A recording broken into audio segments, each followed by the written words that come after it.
खेती को विटिकल्चर कहते हैं। भारत में करीब 139,000 हेक्टेयर क्षेत्र में अंगूर की खेती की जाती है।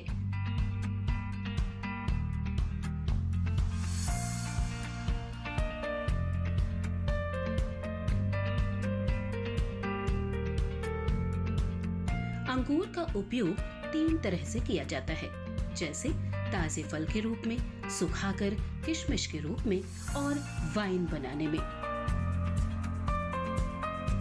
अंगूर की उत्पत्ति की बात करें तो इसे मध्य एशिया का माना जाता है।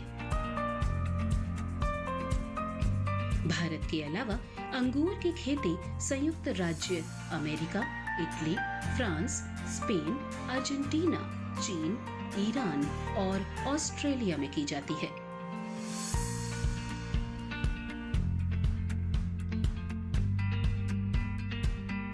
भारत में नासिक को अंगूर की राजधानी कहा जाता है। देश के सबसे अच्छे अंगूर यहीं पैदा किए जाते हैं। नासिक अंगूर निर्यातक के रूप में भी सबसे आगे है।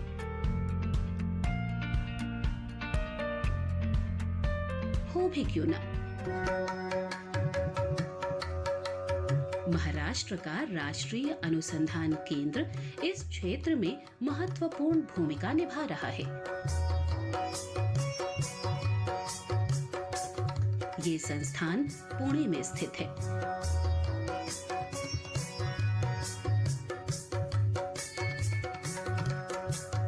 इसकी स्थापना के पीछे अंगूर उत्पादक किसानों की समस्याएं थीं।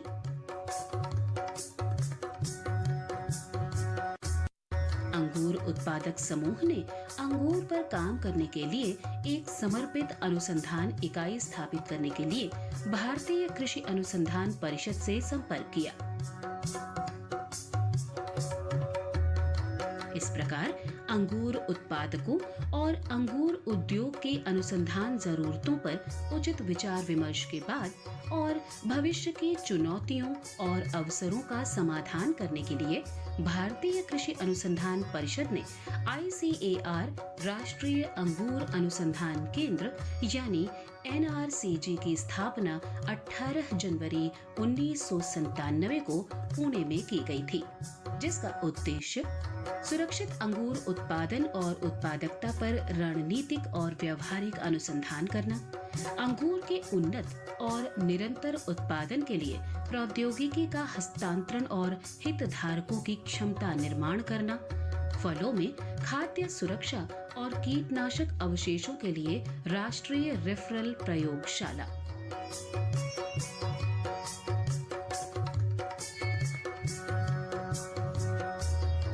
जिसमें संस्थान ने कई उतार चढ़ाव के बाद अंगूर उत्पादकों की समस्याओं के समाधान तो निकाले ही, साथ ही ऐसे कई अनुसंधान भी किए हैं जिससे अंगूर उत्पादन में उत्तरोत्तर वृद्धि हुई है।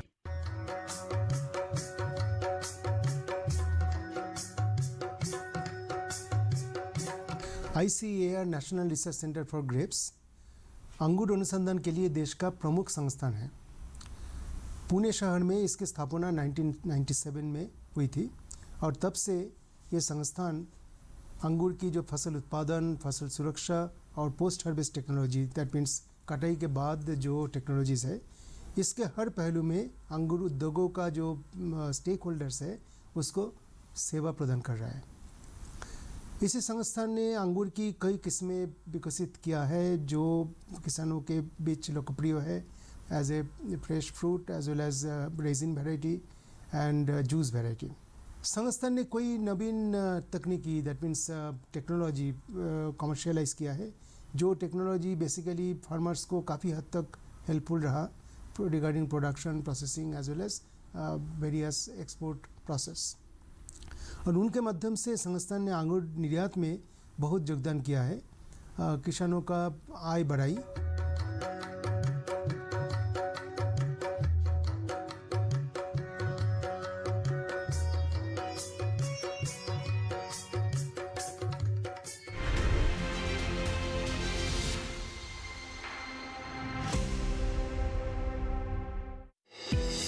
आपकी सुरक्षा है हमारे लिए बहुमूल्य, इसलिए जब भी लें LPG सिलेंडर जरूर कराएं प्री डिलीवरी जांच। आपकी सुरक्षा को और बेहतर सुनिश्चित करने के लिए हर घर में हो रही है रसोई गैस उपकरणों की सुरक्षा जांच। अगर सुरक्षा होस खराब हो तो तुरंत बदलवाएं। आपातकालीन स्थिति में कॉल करें 1906। स्वच्छ ईंधन का वादा, सुरक्षित रसोई का इरादा। हमारा डेजर्ट आ गया पर हमारी चैंपियन नहीं आई अब तक। बिल भरने के पहले तो आएगी ना। सो गर्ल्स, क्या हो रहा है? बिल हो रहा है। चल अपना कार्ड दे। पिन दे।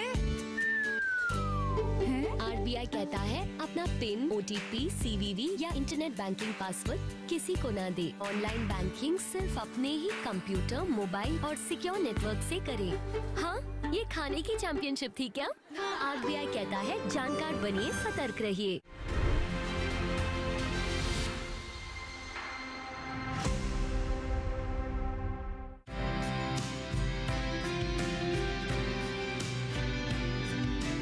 तो आइए अब समझते हैं संस्थान की कार्यविधि को।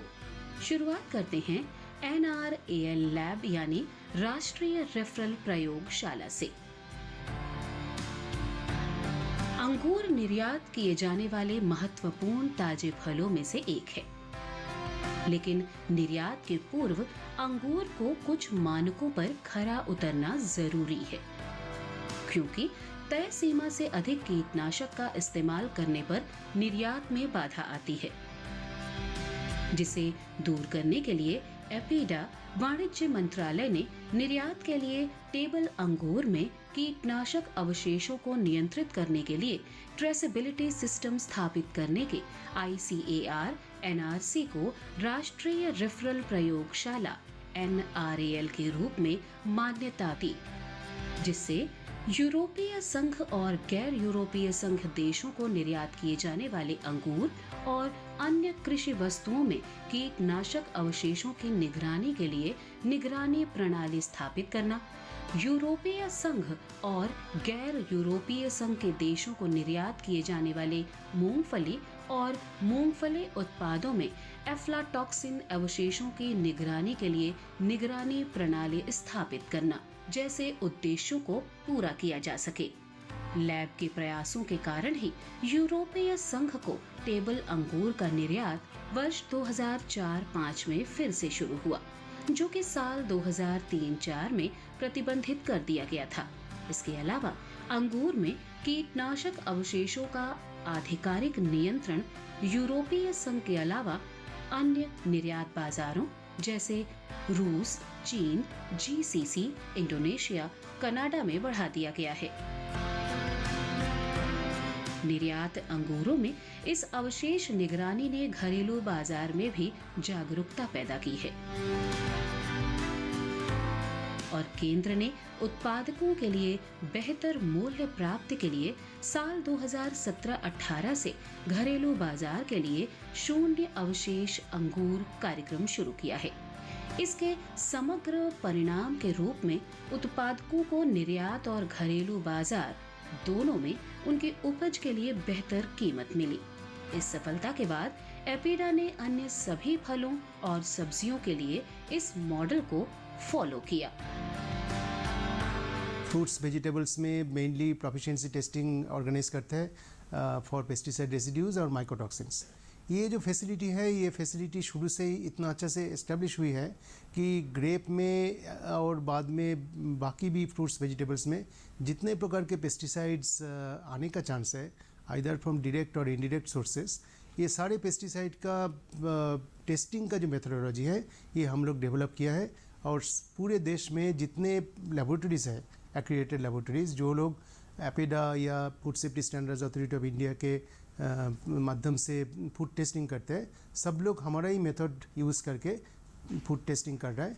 तो इसमें क्या हुआ, इसमें एक बहुत बड़ा एडवांटेज हुआ कि हमारा एक्सपोर्ट रिजेक्शन कम हो गई, हमारा प्राइस रियलाइजेशन इन मार्केट बहुत बढ़ रहा है, प्लस हम लोग इंपोर्ट जो सैम्पल मटेरियल आती है डिफरेंट कंट्रीज से, उसका भी एज ए रेफरल सेंटर हम लोग उसको चेक करते हैं।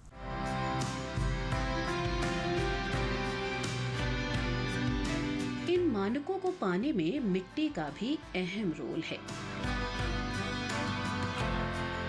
मिट्टी में कौन से तत्व हैं, किसकी कमी है और फसल में उर्वरक की मात्रा कितनी देनी चाहिए, इसका निर्धारण मिट्टी के परीक्षण के बाद ही तय किया जाता है। इसलिए संस्थान में मृदा विज्ञान लैब भी है।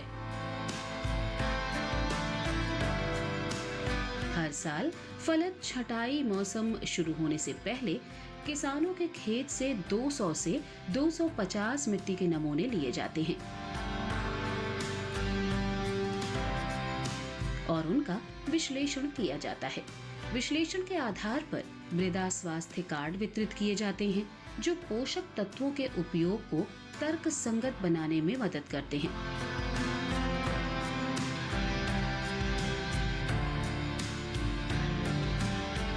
इसके अलावा रोग बीमारियों जैसे bunch stem necrosis, leaf curl, पत्ती का काला पड़ना और नेक्रोसिस, चमकदार धब्बे, शिराओं का लाल होना और नेक्रोसिस, पुष्पक्रम नेक्रोसिस के साथ पोषक तत्वों के संबंध की पहचान की गई और इन्हें उचित पोषक तत्वों के अनुप्रयोग से ठीक भी किया गया। साथ ही लैब में जलवायु परिवर्तन के कारण बेमौसम बारिश, ओलावृष्टि, तापमान और नमी के तनाव से होने वाली हानि को कम करने के प्रयासों पर जोर दिया जाता है। सिंचाई के सही तरीकों पर भी काम हो रहा है जिससे कम से कम पानी के नुकसान पर बढ़िया पैदावार ली जा सके। इसलिए लैब ने कुछ तकनीकें विकसित की हैं। आइए उन्हें समझते हैं। महाराष्ट्र में जहाँ पर की सबसे ज़्यादा अंगूर खेती होती है, 80 के दशक से के अनुसार जब टेम्परेचर बढ़ने लगा और पानी कमतरता आने लगी, कमी आने लगी, वहाँ पर रूट स्टॉक का उपयोग किया जाने लगा। अब रूट स्टॉक आने से क्या प्रॉब्लम आई कि एक जो पोषक तत्व है उसका प्रबंधन कैसा करना चाहिए, बहुत सारे किसानों को समझ में नहीं आया। उसकी वजह से बहुत सारे पोषक तत्व की कमियां दिखनी शुरू हो गई।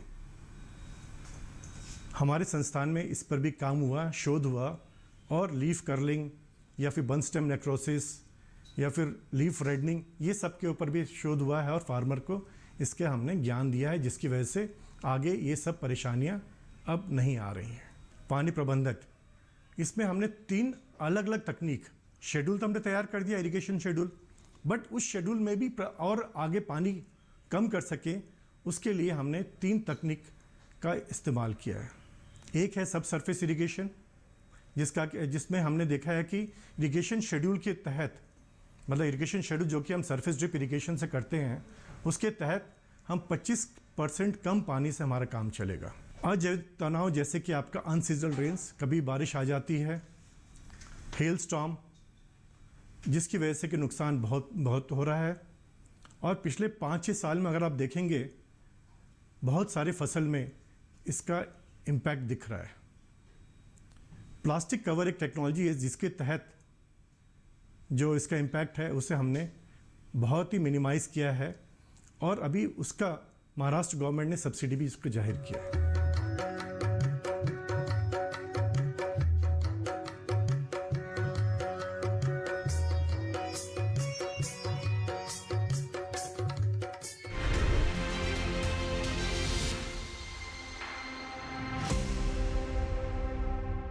ये तो बर्बरता की हद है। निहत्ती भीड़, और वो भी मुसीबत में फंसे लोगों के लिए चंदा इकट्ठा करती हुई, वंदे मातरम। उन पर बेरहमी से गोलाबारी की। आखिर जुल्मों का कितना बड़ा इतिहास लिखा जा रहा है इस मुल्क की तारीखों पर। आज जो मेरे सीने में आग धधक रही है, इसका अब एक ही जुनूनी मकसद है, कैप्टन जॉर्ज लिंडसे की मौत। सोमवार से गुरुवार रात 10 बजे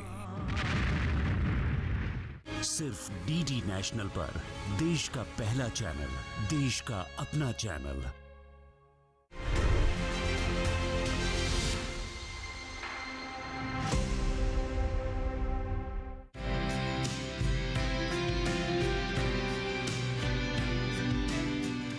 मिट्टी के बाद अब जान लेते हैं बेहतर पौध कैसे तैयार की जाती है।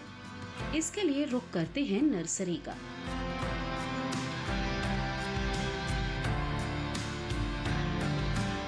नर्सरी मैनेजमेंट में अलग अलग तरह की नर्सरी की तकनीक को विकसित करते हैं, जैसे ग्राफ्टिंग की नई तकनीक, पौधों को फील्ड में कैसे स्थापित करें, किन बातों का ध्यान रखा जाए, साथ ही रोपण सामग्री से उत्पादन कैसे बढ़ाया जाए, किन किस्मों का प्रयोग किया जाए और पौधे की छटाई कब करें। फाउंडेशन प्रूनिंग की जो तकनीक है, किस स्टेज के ऊपर कौन सा शूट प्रून करना है और केन मैच्योरिटी के लिए किन किन बातों का ध्यान रखना है, यह अद्ययावत तकनीक हमने विकसित की है। इसके साथ साथ फ्रूट प्रूनिंग के बाद फ्रूट बड डिफरेंशिएशन एक एरिया होता है जिसमें किसानों को काफ़ी दिक्कत होती है कि कैसे पता चले कि गर्भधारणा इस काड़ी में होगी, तो उसके लिए जो टेक्नोलॉजी है वो भी हमने यहाँ पे विकसित की है। इसके साथ साथ जो अलग अलग वेराइटी के अनुसार बंच लोड भी अलग अलग होता है, तो हमने Thompson seedless, crimson seedless, red globe से लेके वाइन की वेराइटियों तक सबके लिए बंच लोड, क्रॉप लोड को भी स्टैंडर्डाइज किया है। संस्थान जलवायु परिवर्तन से निपटने के लिए भी कदम उठा रहा है, साथ ही ऐसी किस्मों पर भी ध्यान दे रहे हैं जिससे जीनोटाइप उच्च तापमान में काम कर सके। संस्थान लाइट कंपनसेशन से लेकर लाइट सैचुरेशन पॉइंट को भी मार्क कर रहे हैं। अंगूर में मशीनों के उपयोग के साथ आर्टिफिशियल इंटेलिजेंस का उपयोग कर रोबोटिक सिस्टम पर काम किया जा रहा है। फोटोसिंथेटिकली इफिशिएंट वेराइटीज, मतलब जो जीनोटाइप हायर टेम्परेचर में काम कर सके, जिसमें फोटोसिंथेटिक की क्षमता नेचुरली ज़्यादा है और अलग अलग जगह पे काम कर सके, इसके लिए हमने उनके लाइट कॉम्पेंसेशन, लाइट सैचुरेशन से लेके पॉइंट तक का आइडेंटिफाई करने की कोशिश की है। इसके साथ साथ हम आगे संस्थान में हमारे वैज्ञानिक मल्टी डिसिप्लिनरी काम करते हैं, जिससे हम जानते हैं कि मेकानाइजेशन एक बहुत बड़ा एरिया है यांत्रिकीकरण द्राक्ष में और उसका काफ़ी महत्व है। जिस तरह से लेबर की कमतरता आगे आने वाले दिनों में हमें दिखती है, उसको एड्रेस करने के लिए हम लोग मेकानाइजेशन के ऊपर काफ़ी जोर दे रहे हैं। आर्टिफिशियल इंटेलिजेंस का यूज़ करके हम रोबोटिक सिस्टम पे काम कर रहे हैं, जो रोबोट्स हमारे फील्ड्स में ग्रेप के हार्वेस्टिंग से लेके ग्रेप के मॉनिटरिंग में भी काम में आए। नर्सरी से बिक्री किए जाने वाले पौधे 3 तरह से तैयार किए जाते हैं: रूट स्टॉक डॉगरीज से, रूटेड सैंपलिंग से, ग्राफ्टिंग विधि से। किसानों की जरूरत के हिसाब से संस्थान की नर्सरी में बीज वाले या बिना बीज वाले सैंपलिंग और ग्राफ्टेड पौधे तैयार किए जाते हैं। इनको कैसे तैयार करते हैं, आइए जानते हैं। यहाँ पे अंगूर की अलग अलग किस्में जो लगाई गई है, फार्मर जो किसान भाई है उनकी ज़रूरत के अनुसार हम यहाँ पे कटिंग्स निकालते हैं। उनको हम कटिंग्स भी प्रोवाइड करते हैं जिस वैरायटी की चाहिए, या उनको अगर कटिंग से बना हुआ पौधा चाहिए तो पौधा या ग्राफ्टेड पौधा भी हम बनाते हैं। पहले ऑर्डर लेते हैं तो उसमें क्या करते हैं, जैसे कि ये हम काड़ी देख रहे हैं, इसे फ्रूटिंग केन बोलते हैं। इस प्रकार का केन हम पेड़ से कट करते हैं। अच्छे तरह से ये मैच्योर होना चाहिए, जो यहाँ पे दिख रहा है। ऐसे बंडल बनाते हैं और बाद में उसे पानी में हम 24 आवर्स या 48 आवर्स तक उसको डुबो के रखते हैं, ताकि उसमें से जो भी अनचाहे केमिकल्स है वो निकल जाए डाइल्यूट होके।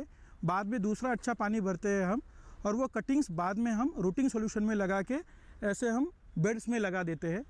मोस्टली नर्सरी सॉइल लाल मिट्टी यूज़ होती है ताकि उसमें रूटिंग अच्छे से आए, और एक बार रूटिंग हो गई तो उसको हम निकाल के बाद में छोटे छोटे प्लास्टिक बैग्स में या गमलों में हम ट्रांसफ़र कर देते हैं। और जब पौधा बड़ा हो जाता है तो ज़रूरत के अनुसार अगर उसको छांव चाहिए तो शेड नेट में ट्रांसफ़र करते हैं, या हम धूप में भी, अगर ज़्यादा टेम्परेचर नहीं है तो हम उसको धूप में भी रखते हैं।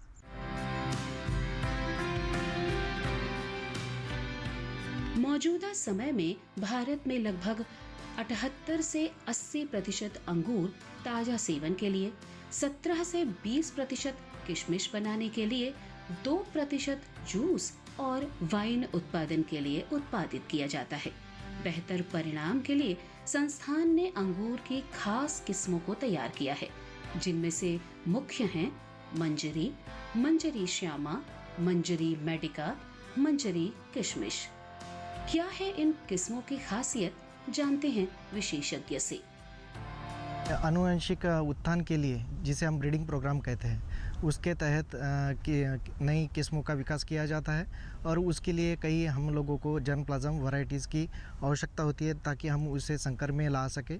और संकरण करने के लिए विविध किस्मों की आवश्यकता होती है। इस तरह की अलग अलग किस्में जो पोटेंशियल पेरेंट हो सकते हैं, हमने ब्रीडिंग ब्लॉक में यहाँ पे लगाए हैं। कुल 52 किस्में ऐसी है जो हम ब्रीडिंग में यूज़ कर सकते हैं, तो ब्रीडिंग ब्लॉक में हम लोगों ने वहाँ लगाई है और यहाँ से ही हमारा ब्रीडिंग का प्रोग्राम चलता है। संस्थान के पास अंगूर के लिए राष्ट्रीय सक्रिय जर्मप्लाज्म साइट के रूप में फील्ड जीन बैंक है, जिसमें देश विदेश में विभिन्न स्रोतों से एकत्र किए गए करीब 477 अंगूर के जर्मप्लाज्म को अनुसंधान में उपयोग के लिए रखा जा रहा है।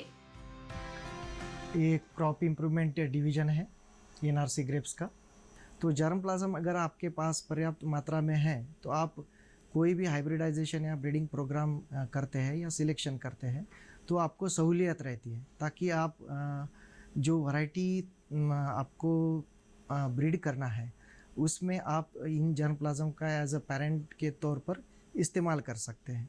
तो जितने जर्मप्लाज्म आपके पास ज़्यादा होंगे तो ब्रीडिंग में आपको आसानी रहेगी और अच्छी आपको पॉपुलेशन मिलने के चांसेस अच्छे रहेंगे। तो हमारे यहाँ 470 से अधिक जर्मप्लाज्म का फील्ड जीन बैंक में कलेक्शन संस्थान ने मेंटेन करके रखा है, जो कि एक्टिव कलेक्शन के तौर पे हम लोग ब्रीडिंग प्रोग्राम में जो तरह तरह के ब्रीडिंग प्रोग्राम संस्थान में चलाए जाते हैं उसमें हम लोग उसका उपयोग करते हैं। ये है राष्ट्रीय अंगूर अनुसंधान केंद्र का मंजरी फार्म, जहां उन मशीनी तकनीकों पर काम किया जाता है जो खरपतवार नियंत्रण और बढ़िया पैदावार में सहायक हैं, जैसे केन शेडर। इससे अंगूर की 2 लाइन के बीच आने वाली घास को काटने में उपयोगी है। ESS कम समय व कम पानी में बेहतर छिड़काव में उपयोगी। वीडर मशीन लाइन में आने वाली घास को नियंत्रित करने के लिए। ये राष्ट्रीय कृषि अनुसंधान केंद्र में जो इंजीनियरिंग सेक्शन है उसमें अंतर्गत जो मैकेनाइजेशन विंग है, तो यहाँ पे क्या है कि बड़े बड़े हाई एंड मशीनरीज हम यूज़ करते हैं जिसका ट्रैक्टर रिक्वायरमेंट कम से कम 40 HP का है। ये आप देख रहे हैं ये ESS स्प्रेयर है। ESS यानी कि इलेक्ट्रोस्टैटिक स्प्रेयर। इसमें क्या होता है कि हम कम मात्रा में पानी यूज़ करके और कम समय में स्प्रेइंग कर सकते हैं। खास करके ये यूज़ किया जाता है PGR के लिए। PGR यानी कि प्लांट ग्रोथ, जैसे GA वगैरह हो गया, 6BA वगैरह हो गया, तो उसका यूज़ करके हम कम मात्रा में और कम समय में उसका छिड़काव करके, और इसका फ़ायदा ये होता है कि हमें जो इनिशियल लेवल पे जो प्रूनिंग थिनिंग करना पड़ता है वो थिनिंग ऑटोमेटिकली यहाँ से होता है। तो ये इसका एक फ़ायदा है। और एक ये इम्पोर्टेड मशीन हमने मंगवाई थी ESS करके। बाजू में आप देख रहे हैं सीडर मशीन है। सीडर मशीन का हम यूज़ करते हैं जो प्रूनिंग के बाद जो काड़ियाँ नीचे गिरती है उसको डिस्पोज करना थोड़ा एक प्रॉब्लमेटिक हो जाता है किसान के लिए। तो उसके लिए हम वो सीडिंग के लिए वो मशीन चला के पूरा उसका बारीकी करके वो as a biomass also use कर सकते हैं। तो जो मशीन का जो फ़ायदा ये है कि काड़ी का जो बायोमास हम बगीचे में यूज़ कर सकते हैं।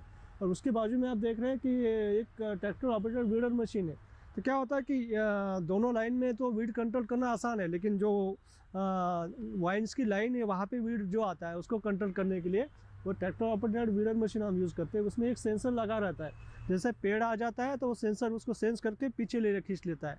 जो साइड में जो लगा है वो आपका टाइन्स वगैरह है, तो पेड़ जैसे चला जाता है तो वो उसको अभी फिर से ये करके वो वीड को कंट्रोल करता है। तो इस टाइप की मशीनरी हमारे पास हमने ला के रखी है, क्योंकि हमारा एरिया ज़्यादा है और उसको मैकेनाइजेशन करने के लिए, क्योंकि पूरा जो काम है वो लेबर से पॉसिबल नहीं है, इसलिए हम ज़्यादा से ज़्यादा मैकेनाइजेशन पर हम ध्यान दे रहे हैं। तो ये जो मशीनरी है हमने जैसे ESS हो गया, बाद में श्रेडर हो गया, फिर ट्रैक्टर ऑपरेटेड वीडर हो गया, तो इसका यूज़ हम करते हैं। केंद्र के विषय विशेषज्ञ अंगूर की खेती में उन्नत तकनीक, किस्में, रोग कीट नियंत्रण की विधियां बताते हैं, जिससे देश के किसी भी हिस्से में खेत या बाग में काम कर रहा किसान अपनी समस्याओं का समाधान त्वरित पा सके। अंगूर की फसल में बहुत सारे कीट हैं जो कि नुकसान पहुंचाते हैं, जिनमें प्रमुख है मिलीबग, फ्ली बीटल, तनाछेदक, थ्रिप्स, लाल माइट जो होती है वो भी नुकसान पहुंचाती है। और इन कीटों को नियंत्रण करने के लिए हमारी रणनीति ये रहती है कि कम से कम कीटनाशकों का प्रयोग करके हम इनको नियंत्रण करने की कोशिश करते हैं। राष्ट्रीय अंगूर अनुसंधान केंद्र पुणे एक ऐसा संस्थान है जो अंगूर उत्पादकों की सभी समस्याओं का समाधान करने में सक्षम है। राष्ट्रीय अंगूर अनुसंधान केंद्र पुणे के संबंध में जानकारी अभी बहुत कुछ बाकी है, लेकिन उसके लिए करना होगा थोड़ा सा इंतजार। अगले सप्ताह इस सफर को आगे बढ़ाएंगे। इसी उम्मीद के साथ आज का सफर बस इतना ही।